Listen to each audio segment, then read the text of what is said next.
Hello, everyone. My name is Greg Risterman from Olympus NDT. I'd like to welcome everyone today to this webinar on the new Olympus IPLEX RX RT Videoscope. You'll learn about the new features of this videoscope, as well as how the all-new Pulsar Pic process technology has improved the way a videoscope image is captured. Our presenters today are Frank LaFleur and Charles Yanechka. Frank is the product manager for remote visual inspection in the Americas, and Charles is a sales engineer for the remote visual inspection in the Americas. This webinar should last about an hour. If you have questions, please type them into the Q&A panel in the lower right portion of your screen during the course of the presentation. Do not type your questions into the chat panel.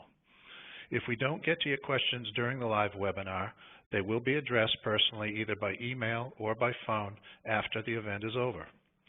This presentation, along with the Q&A, will be archived on our website at www.olympus-ims.com.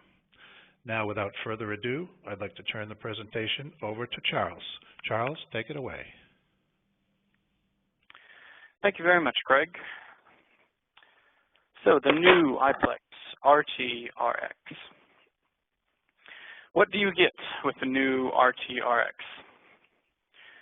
We have some familiar features from previous generations, the first of which is the tough tapered flex, which is essentially a robust, flexible insertion tube that is more flexible towards the tip adapter, than it is toward the handle. And this serves to assist in inserting the insertion tube into longer things like pipes and engines.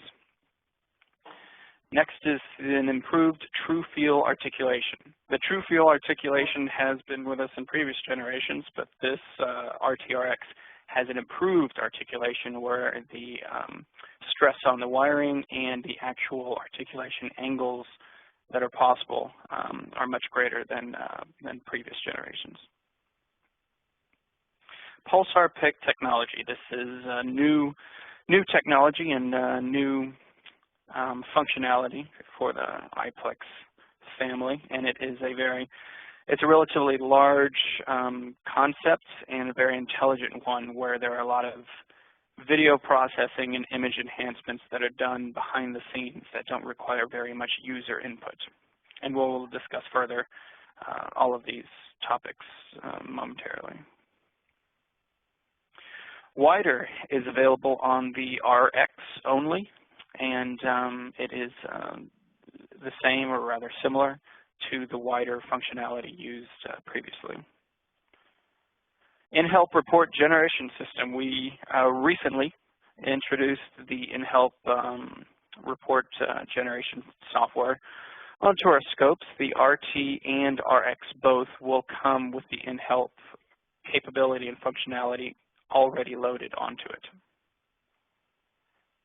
And then the RT and RX both have passed these MIL standard inspection requirements, making it a very robust and survivable scope.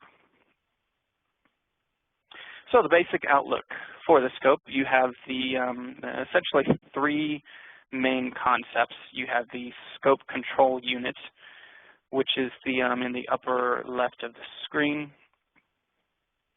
It is where all of the controls are done, and the articulation on all of the buttons, which we will get into shortly, and then out of which you have the insertion tube. And you can notice a little bit, you have a heat sink here, which you'll have a better look at soon. And the insertion tube, at the end of the insertion tube are the tip adapters, of course. And something to note, especially with the main unit and the scope control unit, is that we kept a very, very similar form factor of previous generations, especially the LT-LX.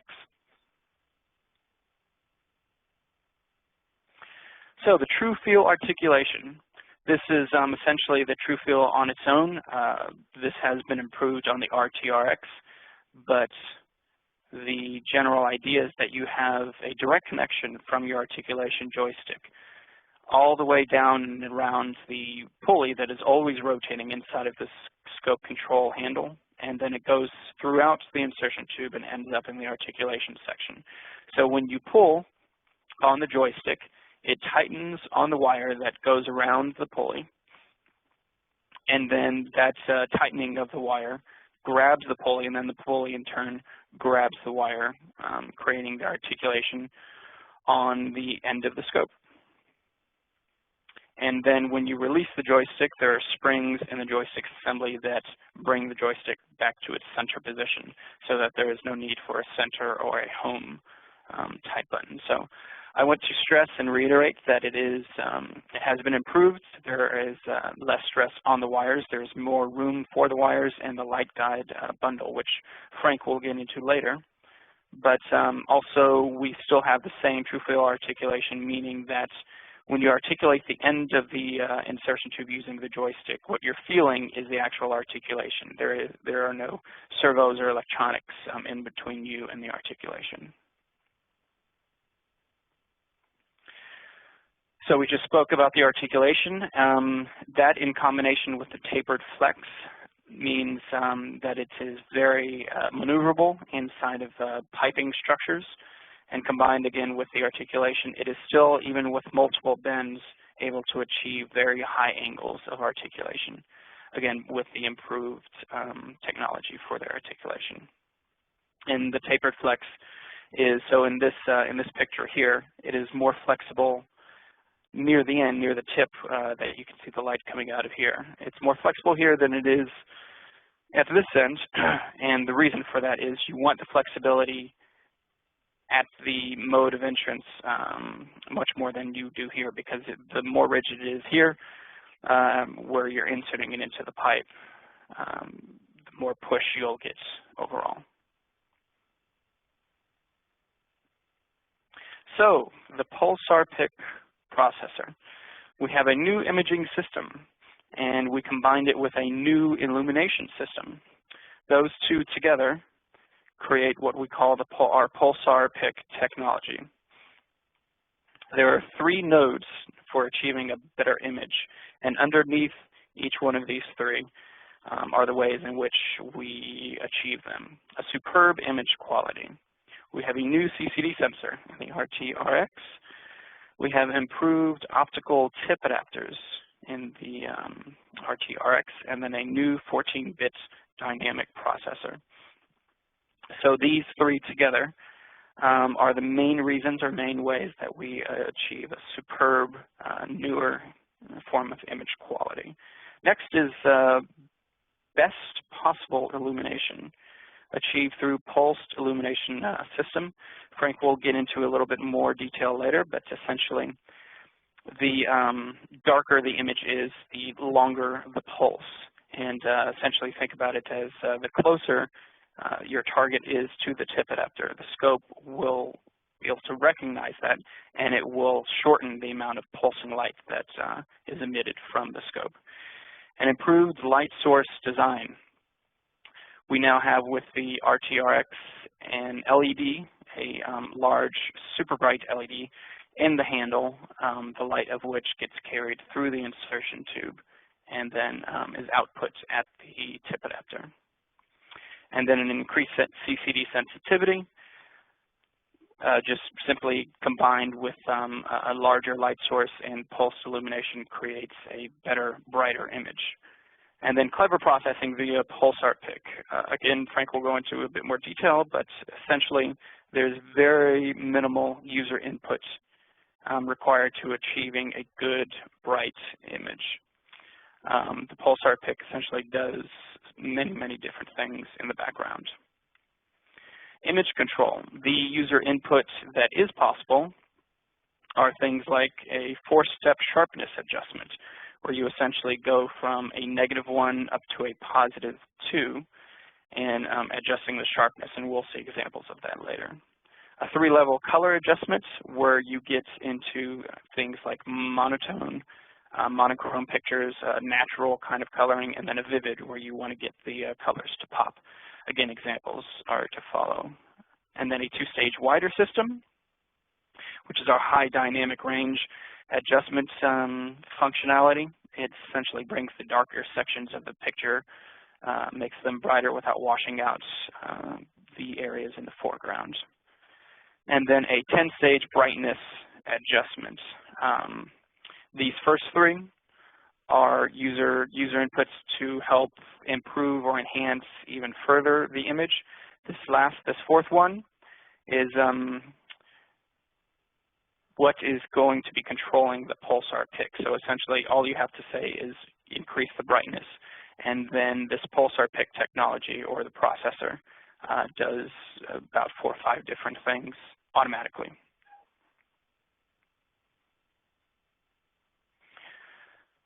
So the wider that is available on the RX only. Here's simply an example between these two images. The image on the left, you can see that there is some material in the foreground, so that is already bright enough. If you increase the standard gain too much to bring the background up, the foreground will get washed out. It will simply be too bright to be able to see the details. With wider, you can notice that as you turn the wider on, the foreground does not get any or much brighter. You can still see all of the detail, but now you can also see a lot of detail in the background. A lot of the darker areas of the picture are being brought forward while the lighter areas is not being affected. High functionality in the portable handset. So what can this little handset do with a single touch? All of these buttons, joysticks, and levers can create all of this functionality. So what this means is all of these options, all of these considerations on the bottom can be performed with a single touch of a button or flick of a switch, essentially. You do not have to go into a large menu structure and go 2-3 levels down in order to achieve these. So you essentially have the buttons, 2 toggle switches, and then the 2 main joysticks. So quickly, the buttons, you have the freeze, record, gain live, enter, exit button, and then the view button. These control things such as taking a picture, starting and stopping the video, and freezing an image, as well as viewing the pictures that you've taken and viewing them one by one, or viewing all of them in a group as thumbnails. The enter/exit button is essentially a menu button so that when you're in a menu, you can get into or get out of the menu quickly. Gain/live controls the gain setting, which includes the wider functionality. And then the live section of that button brings you to the live image. One of the ways that we are able to achieve all of this functionality with a limited amount of space in buttons is that, as you can see, there are several slashes here, that a button can have 2 different modes of action dependent upon where you are in the system. The toggle switches, you have a zoom toggle where you can zoom in and out, and then you have a brightness toggle where you can increase and decrease the brightness. And again, this is essentially one of the main controls for the Pulsar Pic processor. You're simply telling the scope that you want a brighter image or you want a darker image, and it does all of its magic in the background, essentially. And then your 2 main joysticks, the articulation joystick, the larger one, is essentially just for the articulation. You can lock and unlock it. And then the measure/enter joystick. It is your menu joystick where you can move around and navigate the menu structure, as well as pressing in on the joystick. You are essentially selecting options. So, the main unit's physical dimensions. You'll notice that it is, again, for those familiar with the IPLEX family, especially the LT-LX, it is very similar or same size as the LT-LX. It is small and lightweight, but note that inside of this main unit, you have the power supply, the monitor, the battery, the USB stick, the video processor, and essentially even the main computer all reside within this small, lightweight main unit.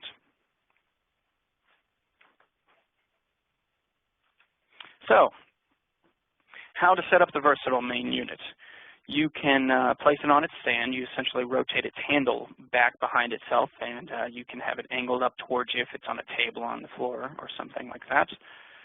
You can have a hook and hook the hook onto a pipe or anything on an engine, and then have a handle on the hook. it has a standard tripod mounting in the back of the main unit, so you can attach it to a tripod. You can also attach it to a magic arm so that you can achieve any suitable position. Essentially, you can adapt to the orientation of the main unit and the screen to suit your needs, because a lot of these applications and inspections can be very difficult to get into and not always very comfortable. So we spent a lot of time thinking about and designing ways to not have the orientation of the screen and visibility of the unit a hindrance, especially since all of these situations are difficult to begin with. The MIL standard, it has passed this 810F/461F MIL standard compliance test. It can withstand rain, intense sunlight, and dust. So vibration, shock, water, humidity, salt fog, salt and dust, ice and freezing rain, explosive atmosphere, and electromagnetic interference are all parts of the environments that are thrown at the scope in this testing, and it has passed all of them. So essentially it is a very small, or not very small, but it's a small, lightweight, very robust system that has a lot of functionality. So the operating environments, this is going to be very similar to previous generations. The insertion tube, and you'll notice that on most of these metrics, you'll have the insertion tube portion and then the other parts portion, which is the other parts are the handheld control section as well as the main unit, the screen. So in the insertion tube, in air, it can go from -25 to 100 Celsius RX, and then the RT can go up to 80. In water, of course, those tolerances are a bit tighter. In the air, the main units can go from -10 to 40 Celsius. The liquid resistance. The insertion tube is waterproof, and it has no problem with machine oil, light oil, or 5% saline. That is every part, the insertion tube, as well as all of the other parts, do not have a problem with these. The general rule of thumb is if it's not much of a problem to expose your skin or your hand to it, it won't be a problem for the main unit. Now, for things like cleaning and powerful detergents and things like that, you can still, if you may be comfortable, relatively comfortable exposing your hand to some of these things as long as you wash it off relatively quickly with just dousing it with water. The same situation applies to the scope. Waterproofing, the insertion tube is waterproof in the IV94 series, that is the 4mm series. It is waterproof up to 3.5 meters, 6mm series. It is waterproof up to 7.5 meters. The other parts are rainproof. They can be used in rain and even blowing rain, very heavy weather, but it is not to be used underwater or when the covers are open. So with the back of the main unit, there's a cover that you open up to insert the battery and the USB stick. It is rainproof, but only when that back cover is properly fastened down. So the different variations and technical specifications for the insertion tube are, we have two main options, a 4mm and 6mm insertion tube. They come in lengths of 2 and 3.5 meters. You have 130 degrees articulation possible, except for the 6mm 2-meter, you can get up to 150. And notice the uniform stiffness on the 4mm and tapered flex on the 6mm. We mentioned tapered flex before, where it is more flexible near the tip adapter and slightly more rigid near the handheld controller that is available on the 6mm. So here is our 4-layer construction for the insertion tube. And this is very similar to previous generations, but it has been improved. Our main, or rather first layer of construction is essentially a stainless steel coil that houses the electronics and articulation cables and light fiber bundle. And this is where you have your kink resistance and crush resistance to keep safe all of those electronics and articulation cables. And then you have a stainless steel braid next for things like tensile resistance, and next is a rubber coating, and this is where you can get your waterproofing, your chemical resistivity. And then in between the rubber and the outer layer is the tough tungsten braid. Those two layers are impregnated together. That is, this rubber gets impregnated into the tungsten braid on the outside, and this simply adds durability to the tungsten braid. Also, over time, if you end up getting some sort of cut or tear in this braid, the impregnated rubber around the braid will keep those wires from poking out or pointing out, so that it becomes less of a hazard the more wires you may have cut or popped. So it is a high density tungsten outer braid for maximum mechanical wear resistance and durability. Very small, tightly wound wires. The articulation section is similar to the construction down here, except the braid is slightly looser, and it is not impregnated with rubber, and that is simply to allow for the bendability and flexibility of the articulation section. So the tip adapters. These are the tip adapters that are available for the RT RX, and to go through relatively quickly, there are two main sections to consider. First are the direct view tips, and then the side view tips. As you can see up in the picture here, these are the direct view tip adapters, and here are the side viewing tip adapters. You then have the tip fields of view. On the 6mm, you have the 40, 80, and 120 degrees. On the side view, you have the 80 and the 120. The 120, for what it's worth, is our most common, or rather most popular, tip adapter, simply because you do not have to search as much for what you're looking for with a 120 field of view.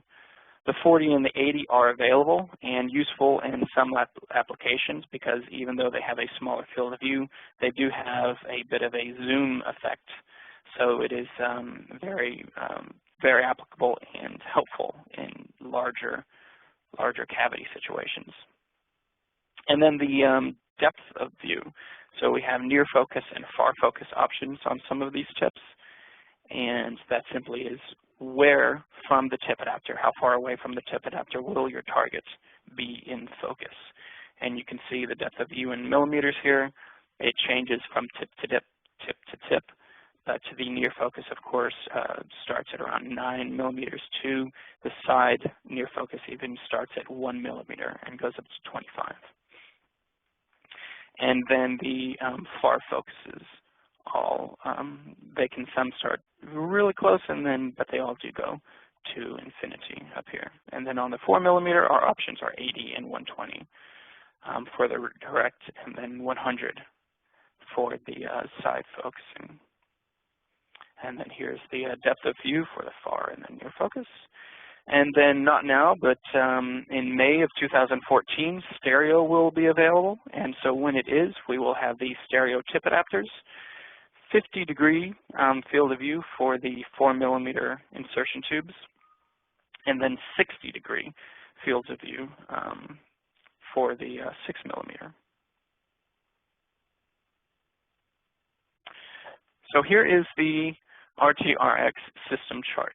This is simply showing you the main system and all of its possible accessories.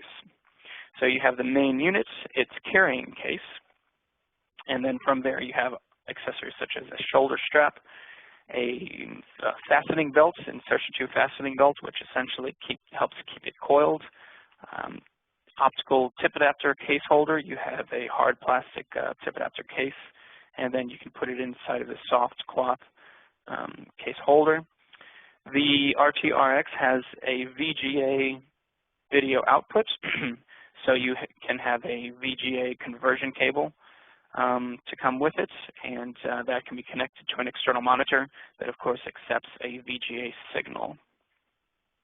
On this side, you have some what we call accessories, but they are more often than not considered standard. A USB flash drive for recording images, an AC adapter so that the unit can be run while it's plugged into the wall, essentially a battery charger, and then an AC adapter for the battery charger. And then all of the tip adapters, of course. And then the last accessory is the rigid sleeve that is essentially has this small handle and then a hollow stainless steel tube that turns the flexible insertion tube into a rigid section. And so we have, I believe, 3 different lengths for the rigid section.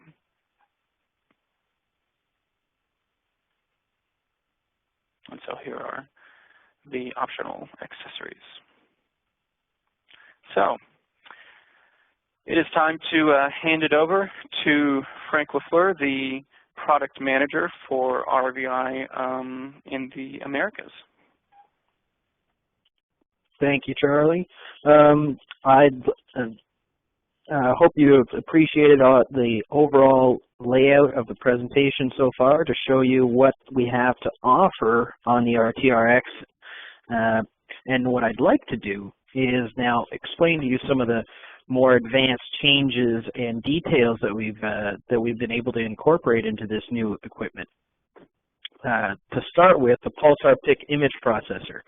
As Charles described earlier, it is our new image capturing process, which both controls our lighting system as well as the way we capture an image. And I'd like to go through some of those details now.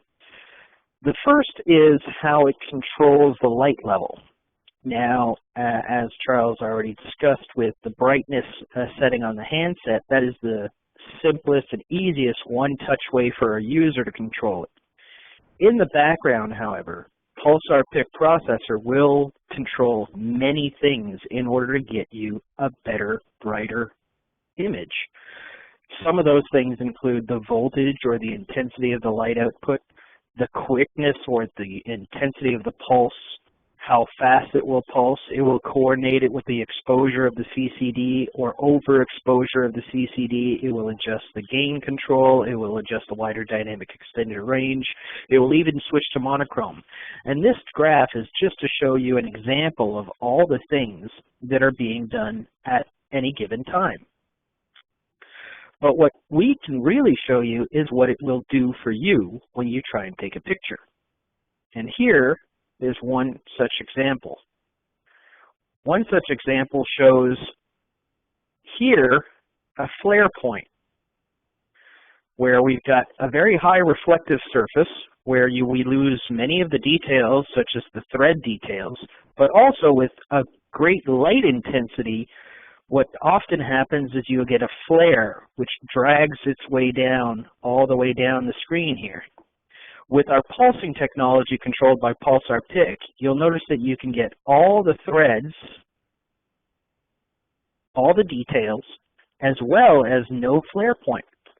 So when we initiated a new, brighter, ultra bright LED system, we had to find a way to intelligently control it, not just have a brighter system in order for us to have the details. Also, what we can do is we can adjust sharpness on the RX. What this actually provides is an application-specific ability to adjust for how we do the enhancements. We can go from -1, or the default setting, which is also the setting on the RT, +1 or +2. It's quite simple and straightforward. But since this is a WebEx and these are pictures of pictures, let's take a closer look. Here you can see in -1 a very smooth image. The ridges are doused down, they're calm, the picture is not so busy, and the evenness of the flat areas is quite common. The default picture starts to enhance some of the edges, just a little bit. But if you are looking for edges and you actually want to highlight cracks, ridges, or things of that nature, as you increase the sharpness, you can start to see the edges really start getting pronounced. Some of the protrusions and even the ridges on the weld really start to come out. As a side effect, flat areas tend to get a little bit noisy, such as down here, compared to a more even tone down here. So based on what you're going to be looking for and what you're looking at, if you want a less noisy image, you can soften it a little. If you're looking for edges, cracks, or other defects, you can enhance it and actually ask it to enhance by going to sharpness +2.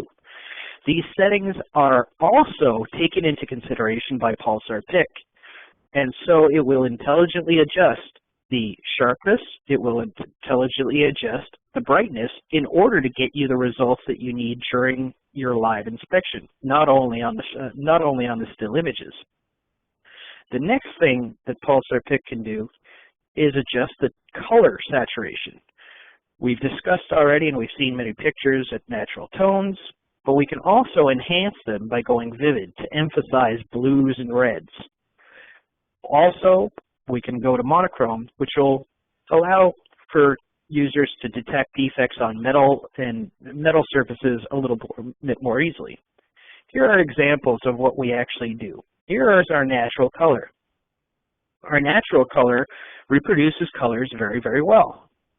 With vivid, however, you notice the red and the blues tend to pop.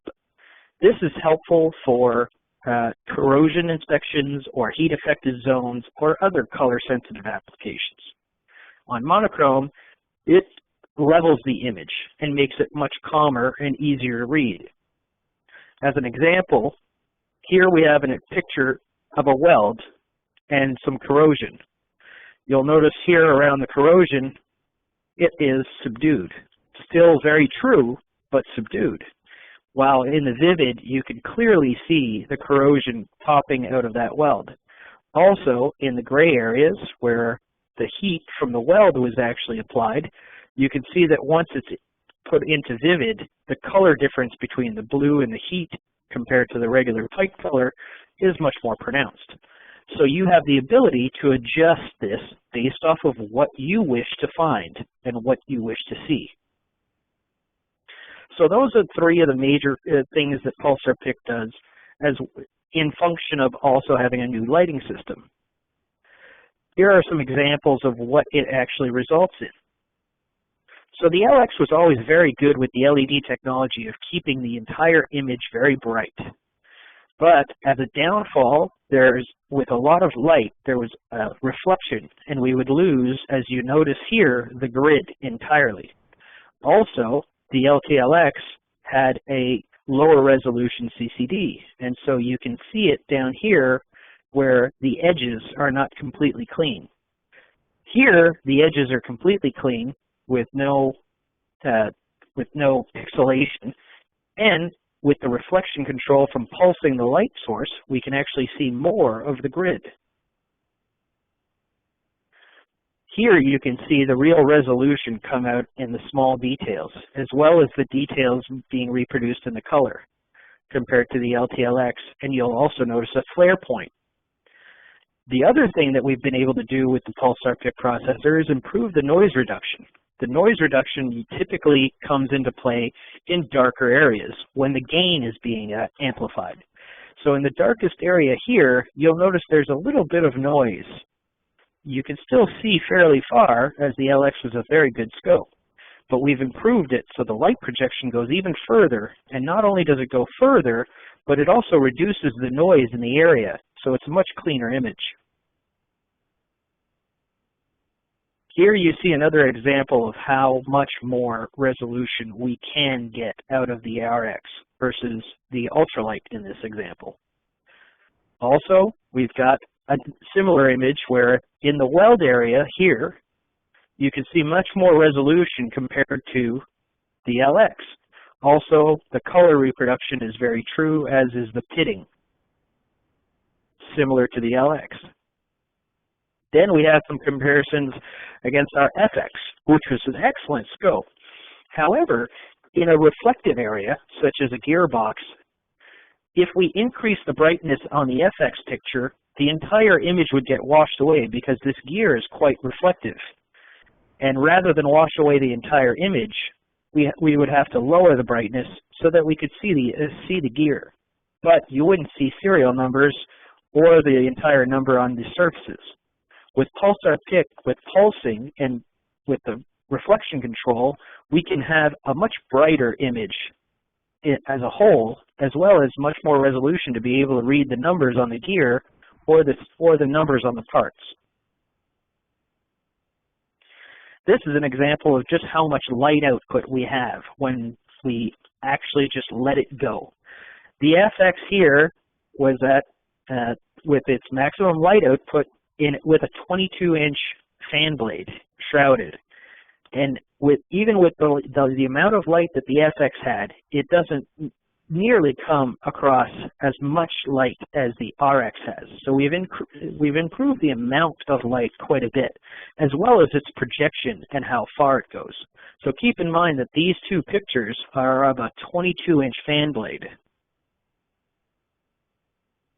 We then also compared ourselves to other videoscopes, and it was important to us to make sure that when we compare ourselves to other videoscopes, that we notice their shortcomings. One of their shortcomings is with the amount of light that they had, they would flare out and wash out all the details of the closest item. This item is actually a combustion can, and the combustion can is approximately 14 inches deep, or about 35 centimeters deep. And at the very top here, you'll notice all the details have been washed away from the intensity of the light. However, with our Pulsar Pic brightness technology, you'll see there are quite a few details at the top of this combustion canister. We then can see all the resolution and the details in the cooling holes at the mid-level point, which is much clearer than the competition. Last, our light projection and noise reduction is much cleaner down at the bottom of the combustion can compared to the light being not sufficient to be able to get a clear image at the bottom of the combustion can. And it's also a much noisier image with grays and blues from the pixelation of the gain starting to kick in. Here we see another example of what can happen if you don't have superior optics. With our superior optics, we can still get a very bright image. What that actually means is without using advanced optics, you can get more light through. However, without having advanced optics, you also have a much shallower or narrow field of view. So here, in a competitive situation, we don't actually see the entire blade. While here, we not only see the entire blade of the first one, but we can continue to see it. So we have light projection and a great field of view. That's one of the major benefits of using Olympus, being an optics company as we are. And let's not forget, one of the big details about all these pictures that we've been showing you side by side as if they were the same size, it's actually 44% bigger. So it does make a significant difference when you're trying to view it on your computer or anywhere else for that matter. So you end up with a much easier and quicker way of reviewing an image. So let's talk about Inspection Assist software. The in-help Inspection Assist software comes standard with the RTRX. So what that actually allows you to do is keep the files organized to the point where you can actually use our viewer to be able to create an inspection report should you choose to do so. But just on its own, the unit is built to be able to keep you organized. How does it keep you organized? And how does it keep your pictures and all its details and all the notes that you have? Well, one of the first things that it does is lets you enter titles. Now you can enter titles one by one, or you can set a preset. You can either enter the presets on your computer, and once you put that file onto the USB, the unit will read it and keep the list of your presets. Or you can enter the list the presets one by one on the scope itself, or simply type out whatever title you wish. Next, it also keeps you organized by initiating a file mark. You can initiate file marks, and you can even designate file marks to actually mean certain things, such as accepted, review minor, review major, or even reject the part. And you can keep these marks on to categorize each picture that you take. You can then also keep everything organized in different folders. And these folders can all easily be accessed with a push of a joystick. No need to go into a menu or anywhere else to be able to navigate from one folder to the next. Both or all of these options can all be initiated automatically should you choose to do so. If you ask the scope to do it, it will actually ask you, are you in the right folder? What kind of title do you want? And what kind of mark do you want? Or you can simply use them individually. We also have a PDF reader on the RX. It allows you to actually read and display a PDF, or even put the PDF in a simultaneous display. This will improve your inspection speed and efficiency, whether you're looking up a manual, and the manual is something you are following along, such as this picture here, where the manual is identifying locations of inspection while you do your inspection. Or you can even pull up a previous report where you have a previous picture and have a side-by-side picture comparison. This is a great way of being able to take one device out to the field and not have extra tablets or other components that you have to drag out. So our product lineup, as we've already seen the overview that Charles presented, we have an IPLEX RT, which is the basic version. It has all the newest technology and allows a great image. Has the brightness, has the processing, has the light control. It is upgradable to the IPLEX RX. The IPLEX RX has advanced features such as color adjustment, sharpness adjustment, temperature warning, PDF viewer, and it will also be upgradable to stereo measurement. Stereo measurement will become available in May 2014. The great thing about our stereo measurement is it's a field upgradable measurement. Therefore, even if you bought it today, you could buy the stereo in May or any time after and still be able to do so in the field. So here's how that works. If you have an RT or an RX, you can upgrade from the RT to the RX using an RT to RX upgrade. It's just a software code so that it unlocks all the features that you need. The RX can also be upgraded to measurement, which will also be a software code that will upgrade it to an RX with stereo measurement. At that point, you could also go straight from the RT to the RX with measurement. These are all options that can be done in the field and don't have to go back to a service center. So, to summarize, we actually have a unit that's still compact and lightweight, incorporates very stringent standards for durability and robustness, interchangeable optical tip adapters so that you can view and see what you need to see, PulsarPic processor, which both controls how the image is captured as well as how the brightness is controlled, wider dynamic extended range for when you want to lighten and brighten the darker areas of an image, in-help inspection assist to keep you organized and keep your work efficient, 6.5-inch screen with daylight view LCD to keep those images easy to see and make it faster and easier for you to do your work, recording and playback capabilities of both pictures and video outputs at VGA, tungsten braid with tough taper flex, rigid and flexible inspection capabilities with the use of accessories, as well as sharpness and color adjustment on the RX, our improved true field articulation that allows the insertion tube to last longer, the articulation to be better, as well as the light guides that emit the light to last longer than ever before with the improvements in the insertion tube construction. Custom cut robust carrying case, an AC power supply as well as batteries that provide a 2-hour or more per charge operation. And measurement will be available in May 2014. So that's the summary of what we've actually got. If you have any questions, now would be a great time. Otherwise, I'd like to very much thank you for your attention and hope you get the chance to speak to one of our representatives and ask to see the unit for yourself so that you can try and see what it can do. Craig, you asked, what hardware upgrades have you done to the system in comparison to the LX system? That's actually fairly significant. I know it looks relatively the same, with the only visible difference from the outside is actually the heat sink. So let me start from the heat sink and move from there. That heat sink is there because of our new ultra bright LED system, which is now housed in the handset. So that is a significant difference in itself.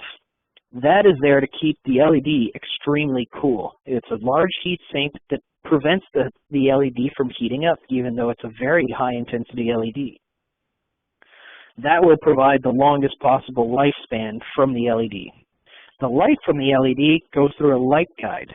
So the light guide in the insertion tube is something that we did not have in the LX. The LX was a fiberless or no light fibers construction, while the RX does have a light fiber. Now there are significant changes to the light fiber from what we used to do. What we used to do is we had a smaller light guide. The technologies that we used in the IPLEX Ultralight to be able to do a handheld, non-power assisted articulation required us to reduce some of the resistance and stresses inside the insertion tube. So we've changed the insertion tube so that we would lubricate and reduce the resistance inside the insertion tube, not only for the articulation, but the same thing for the light guides. Because the more stresses on the light guide, the more possibilities that we may have some breakage. So with those reduction in stresses, we were able to put a larger light guide. That's how we were able to get more light output. Then back from the handset, if you go back to the processor, or all the way to the end of the insertion tube, we have a new camera. So the new CCD camera. In turn, we also have a new processor that captures all the images. In that new processor, there's also new software that provides a new method of saving images and providing video. The video is also a change from just an RCA connector to an actual full VGA connector. So though the box looks very similar to an LTLX, the hardware changes were actually quite significant. We have another question that asks, is the RTRX intrinsically safe versus explosion proof? It is not intrinsically safe. It is, however, mil standard tested for use in an explosive atmosphere. From there, any safety engineer or project engineer can evaluate that standard versus the project at hand. So it is mil standard tested for operation during in an explosive atmosphere. Is the RT and RX stereo tip adapters waterproof? The stereo tip adapters are typically not recommended underwater simply because they don't work, because the optics and things like that change. There is technically, they should be waterproof, but as they're not supposed to be used in water, they should not be submerged in water because there are approximately 11 lenses in those units, and we just don't want, we prefer not to use them in water, mostly because they don't work.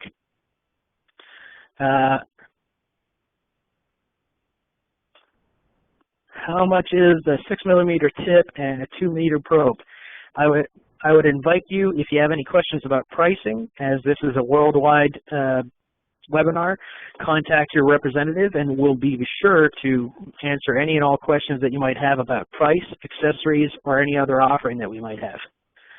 And what is the difference of the CCD used in the LX versus the RX? Quite literally, the resulting image is 44% larger, as well as the light sensitivity is greatly improved in order to get a better image. That's why it's different from the LT, LX, and even previous generations of IPLEX units.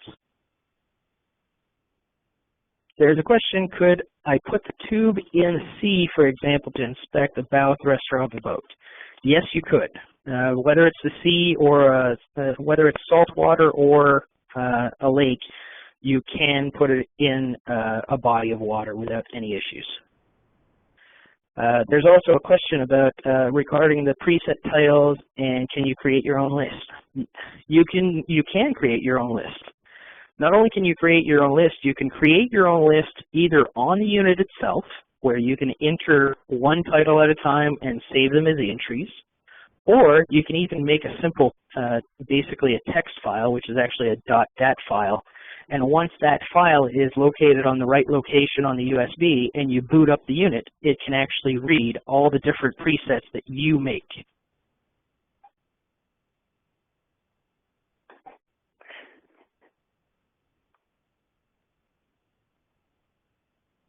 We've got a question.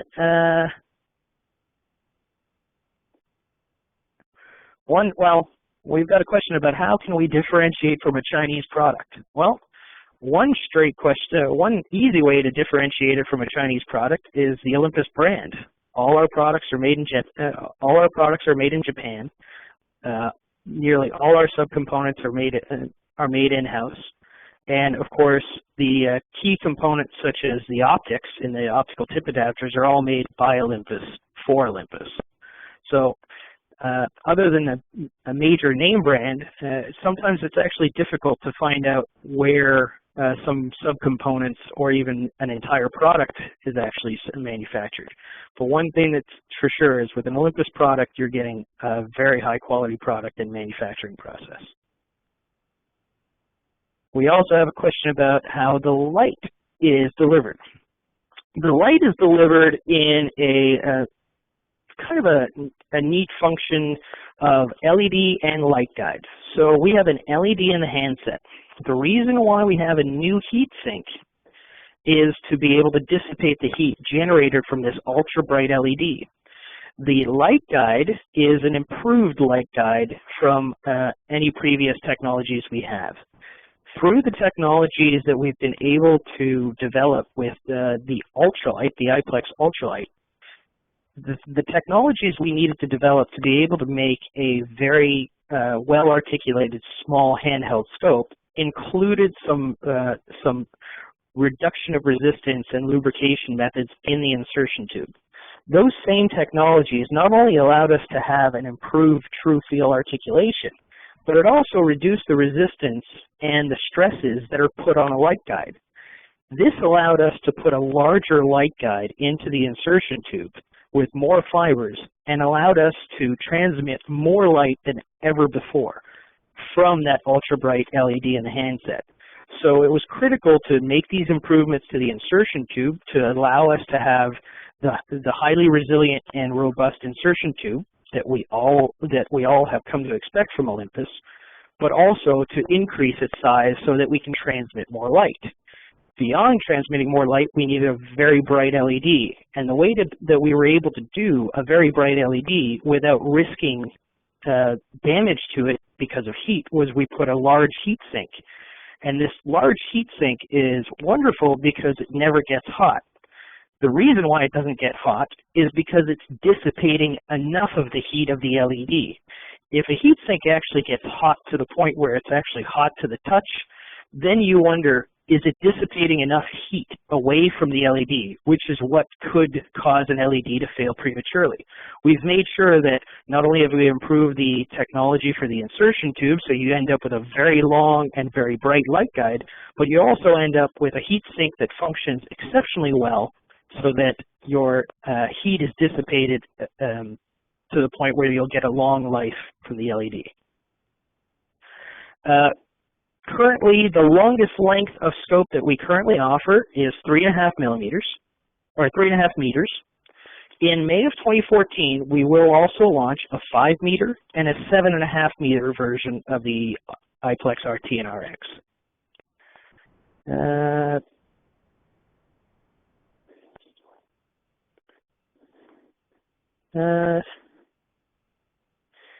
Let's see. Is there an upgrade LT to RX?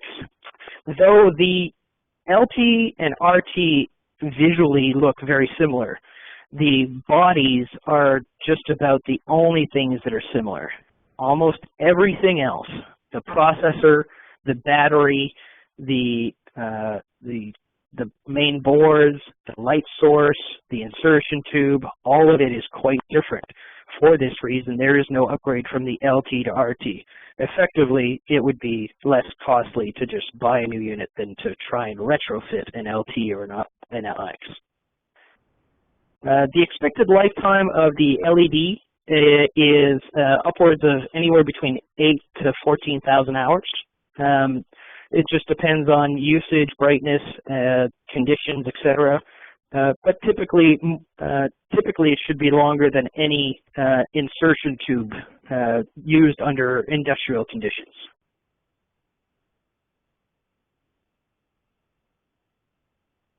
Is there a unique camera that only Olympus has for its videoscopes? Now that's an interesting question. The actual CCD itself doesn't necessarily have to be a unique camera. What's unique about Olympus is we make our own image processors. And because we make our own image processors, that's where the full capability of any camera chip is really enhanced and really brought out. And with our Pulsar Pic processor, it is not only integrated into how we're using the CCD, both by exposure times and enhancement, algorithms, gain, and things like that, but it also combines it with the intelligent control of the light source and synchronizes the exposure of the pulse from the light to the CCD pulse. So it's not so much the camera as much as the intelligent process that happens while we're using the chip itself. Can the customer replace the LED or should it be sent to Olympus? It is part of the insertion tube, and therefore if the LED should ever fail, it would be a replacement of the insertion tube, which makes sense considering we expect the lifetime of the LED to be well beyond the lifespan of the insertion tube used in industrial conditions. This scope should have a very long lifespan before you need any replacements. Comment on the view screen and top cold temperatures between the SA, FX. The view screen in operation at cold temperatures.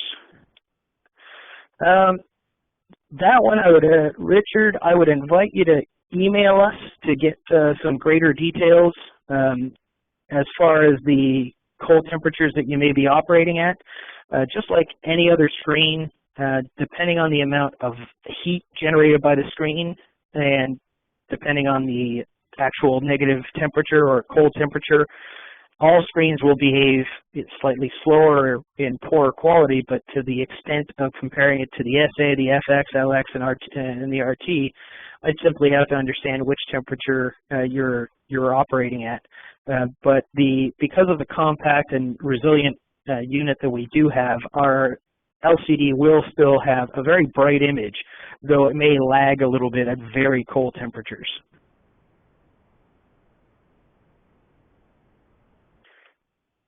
The reason why the side view changed from 120 to 100, the actual effect of the field of view is really not that significant as far as most users would typically see, but the main reason was simply to have the real estate in order to have the light guide and the light exposure to be able to have more light come out of the tip.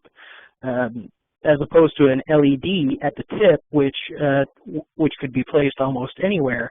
The light guide had to be placed in function with a light prism to be able to expose the light effectively, and then we bifurcate the light, which is one of the critical points of our insertion or our tip technology, is we bifurcate the light that comes from the light guide so that you don't end up with any shadows.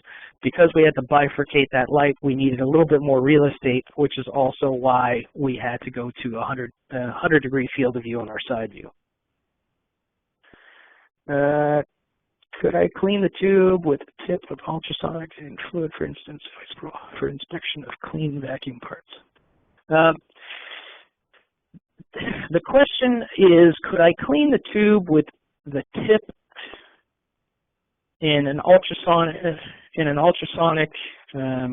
in fluid, for instance, isopropyl alcohol, for inspection of a clean vacuum parts. There are many ways to clean the insertion tube. The most basic is to simply wash it with mild soap and water. Beyond that, it's basically like using what you would do with your hand. You wouldn't want to use an ultrasonic cleaning method at all, simply because it would rattle the little bits of alcohol, for example, into any open space that is good for tolerances of regular pressures, but ultrasonics tend to basically clean very small and push alcohol into very small spaces, which may or may not include between our braid, for example. And though we can quickly use isopropyl alcohol to clean the outside of the insertion tube, using ultrasonics would cause the alcohol to go straight through the braid and onto our rubber. Over time, just like any other rubbers, the isopropyl alcohol will eventually break down the rubber, and using an ultrasonic would actually cause that to happen much faster. So we always recommend to start with just water and soap, and then if you want to do a quick wipe on the outside of the scope with isopropyl alcohol, that's fine. If you've got more intense gumming or glue or something like that, you can use more amounts of isopropyl alcohol so long as you rinse the scope afterwards, much like you would do with your hands, for example. There's all kinds of cleaners you may want to use with your hands, but you still would want to wash your hands after the strongest of cleaners. So using the same kind of rule of thumb, what you could use on your hands, you can use on the scope, but ultrasonic cleaning, definitely not. Is the illumination dependent on the length? Absolutely, that's a physical reality. The illumination will always depend on the length. But because of the fact that we've built a new insertion tube with such a large light guide that's been able to do so than ever before, that keeps our light loss to an absolute minimum. Of course, the smaller the light guide and the longer the light guide, the more light loss you'll have. By having a larger light guide, that extra length, the light loss will be minimized. So you're right, the illumination is dependent on length, but the light loss is very, very limited.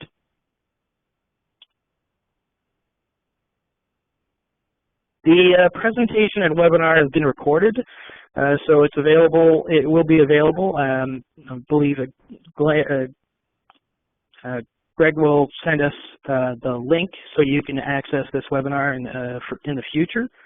And I'm not sure if it's going to be downloadable, but I know it will be saved and recorded. Can you use a bigger storage USB? Absolutely. It comes with a 1 gig. It will easily work with up to 8 gigs. We've seen some rarities where it can operate with larger, but once you're at 8 gigs, you can record quite a bit, even hours worth of video. And because it's so easy and convenient to change out the USB, you can easily swap out and keep your workflow to an absolute maximum while still not having to carry a hard drive, for example.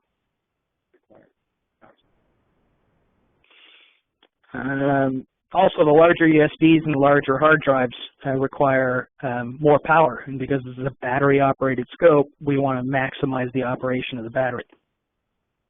Are probes interchangeable like the FX? No, it is not.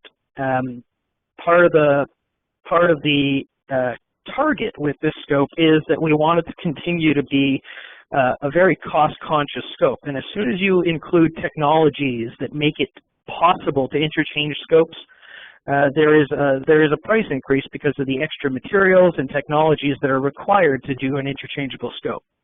However, you'll find that the cost of 2 of these scopes of the RTRX is actually surprisingly similar to the FX with 2 scopes, if not pretty much exactly the same, if not a little less.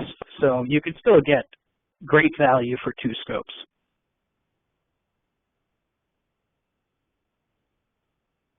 Is there any danger of the fibers inside the tube to be broken as the LX has no fibers inside? That's absolutely right. The LX and the FX are fiberless construction. So we don't have any risk of fibers breaking. But by the same token, the LT and LX had a risk of, if you hit the tip you could break it, and therefore you'd have to replace the tip.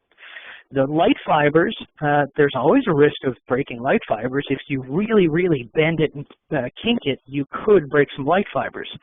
Based off that, we had to find a way to make sure it's very resilient. So we have an insertion tube that is crush resistant, kink resistant, and basically gives it a body that is very resistant. Then we also had to give it the ability to handle the stresses of bending and bending every which way. That's where the extra technology is developed in the IPLEX Ultralight, and those new lubrication techniques to keep the stresses to a minimum provides a very low resistance and low stress environment for the light fibers to actually reside in inside the insertion tube. So with lower stresses and lower resistance, we can get a longer lifespan than any previously constructed insertion tube with a light guide. On behalf of Olympus, I'd like to thank Frank and Charles for their participation in today's event. Thanks very much to all the attendees for joining us. We hope this material was informative and useful. The webinar will be archived on our website at www.olympus-ims.com, and all registrants for the webinar will receive a follow-up email with links to that archived presentation for further viewing.